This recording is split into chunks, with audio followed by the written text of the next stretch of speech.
दोस्तों कहते हैं कि इंसान की जिंदगी में जिंदगी और मौत के बड़े मायने होते हैं, पर कभी कभी ये मायने बदल भी जाते हैं। कुछ समय पहले ही तो मुलाकात हुई थी मेरी शुभांगी से इसी बीच पर।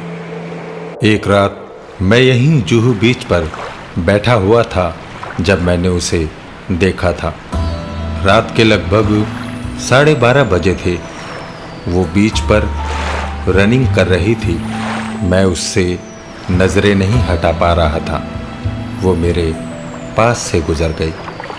उसका मोबाइल फोन वहीं रेत पर गिर पड़ा तो मैंने उसे आवाज दी। वो मुड़ी, उसने मुस्कुराकर मुझे थैंक्स कहा और मोबाइल उठाकर आगे बढ़ गई। मैं चौंक गया। पहली बार किसी ने मेरी बात का जवाब दिया था। उसकी प्यारी सी मुस्कुराहट ने जैसे मेरे ऊपर जादू कर दिया था। कहते हैं दो आत्माओं के बीच एक महीन सी अदृश्य डोर होती है जो उन्हें आपस में जोड़ देती है, पर कोई और उसे नहीं देख पाता है। उस दिन के बाद वो रोज उसी वक्त वहां आकर एक्सरसाइज करती और मैं बस उसे देखा करता। हमारे बीच धीरे धीरे बातचीत शुरू हो गई। वो एक छोटे से शहर से मुंबई आई थी एक्टिंग में अपना कैरियर बनाने के लिए।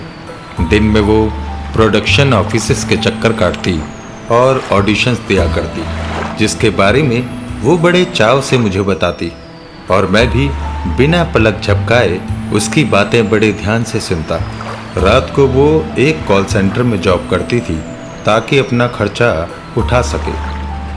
बातों में कब समय बीत जाता मुझे पता ही ना चलता और वो ऑफिस जाने के लिए निकल जाती। फिर मुझे इंतज़ार होता तो बस अगली मुलाकात का। उसके सपने बहुत बड़े थे जिनको पूरा करने के लिए वो पूरी जी जान से मेहनत किया करती, जैसा कभी मैं करता था। पर मुझे कभी भी मेरी मंजिल नहीं मिल पाई। ऐसे ही समय बीत रहा था, मिलते और फिर बिछड़ते। हर रोज रात को ठीक 12 बजे वो वहां आ जाया करती और फिर लगभग 1 घंटा हम लोग आपस में बातचीत करते। वो 1 घंटे का समय तो ऐसे बीत जाता मानो कुछ ही पल हुए हों, लेकिन इंतजार के 23 घंटे मानो युगों समान महसूस होते। आज से 3 दिन पहले उसने वो बात कही जिससे मैं अब तक बचने की कोशिश कर रहा था। उसने बड़ी ही सहजता से अपने प्यार का इजहार मेरे सामने कर दिया। ऐसा कुछ होगा इसका एहसास तो था मुझे, पर इतनी जल्दी होगा ऐसा नहीं सोचा था। मैंने अपने दिल पे पत्थर रखते हुए उसे मना कर दिया। उसने कई बार पूछा पर मैंने उसे अपनी मजबूरी नहीं बताई। बता भी कैसे सकता था? चाह कर भी मैं उसे अपनी मजबूरी नहीं बता सकता था। मैं तो बस ये चाहता था कि वो अपने सपनों को पूरा करे और अपना पूरा ध्यान बस अपने सपनों पर लगाए। मैं नहीं चाहता था कि किसी भी तरह का भटकाव उसे उसकी मंजिल से दूर ले जाए। मेरे काफ़ी समझाने पर भी जब वो समझने को तैयार ना हुई तो आखिरकार मेरे पास कोई और चारा नहीं रह गया सिवाय इसके कि मैं सख्ती और बेहद रुखाई के साथ उसे इनकार कर दूं। मैंने वैसा ही किया। वो इसे बर्दाश्त न कर सकी और बिना एक भी शब्द बोले रोते हुए वहाँ से चली गई। आज तीसरी रात है। मैं बीच पर उसी जगह बैठा हुआ हूँ जहाँ उससे रोज़ मेरी मुलाकात होती है, पर वो आज भी नहीं आई। मैंने जिस तरह से उसे मना किया था उसके बाद तो उसे आना भी नहीं था, पर फिर भी मेरे दिल में कहीं ना कहीं बार बार ये आस उठती कि शायद आज मैं उसे देख पाऊँ। पूरा चांद था आकाश में। रात के 3 बज रहे थे। मैं अपनी जगह से उठा और मेरे कदम खुद ब खुद समुद्र की ओर बढ़ चले। समुद्र की लहरें अपने पूरे उफान पर थी, जोर जोर से मचल रही थी। बस कुछ कदम और फिर मैं समुद्र में समा जाता।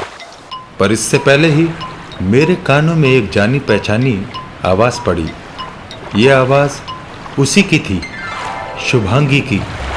इस आवाज़ ने मुझे अंदर तक एक अजीब सी खुशी से भर दिया। मेरे कदम खुद ब खुद रुक गए। मैं रुका और मुड़कर उसकी तरफ देखा। वो मुस्कुरा रही थी।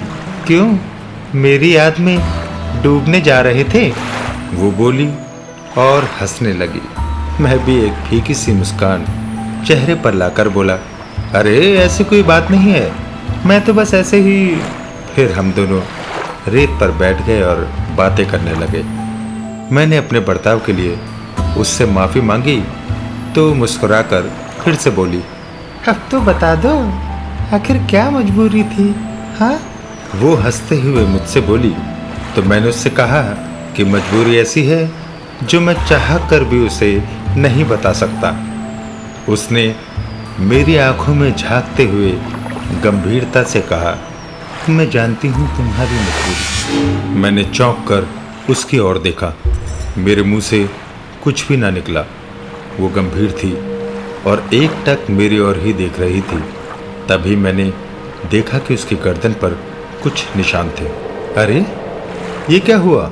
मैंने पूछा तो वो मुस्कुराने लगी। मैंने उसकी गर्दन पर हाथ लगाया तो उसका शरीर एकदम ठंडा था। मेरी हैरानगी कई गुना बढ़ गई। इतनी देर में पहली बार मैंने ध्यान दिया कि उसका चेहरा बिल्कुल सफ़ेद पड़ा हुआ था, जैसे किसी ने बदन का सारा खून निचोड़ लिया हो। उसमें जीवन के कोई लक्षण दिखाई नहीं दे रहे थे। ये क्या किया तुमने? इस पर वो फिर से मुस्कुरा दी और फिर उसने बताया कि मेरे बिना जीना उसके लिए संभव नहीं था, इसलिए उसने फांसी लगाकर अपनी जान दे दी। मेरे सामने जीती जागती शुभांगी नहीं बल्कि उसकी आत्मा थी और मेरी भी यही मजबूरी थी कि मैं जीता जागता इंसान नहीं बल्कि एक आत्मा हूँ।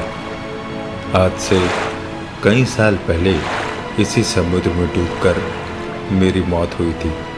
तब से मेरी आत्मा इसी बीच पर भटकती है। इतने बरसों में लाखों लोग यहाँ आए पर ना ही कभी किसी ने मुझे देखा और ना ही मुझसे बातें करी। शुभांगी ही वो पहली इंसान थी जिसने मुझे देखा और मुझसे बातें की। मैंने कहा था ना आपसे शुरू में कि दो आत्माओं के बीच एक अदृश्य डोर होती है जो उन्हें एक दूसरे से बांधती है और इस कदर बांधती है कि जिंदगी मौत और मौत जिंदगी बन जाती है।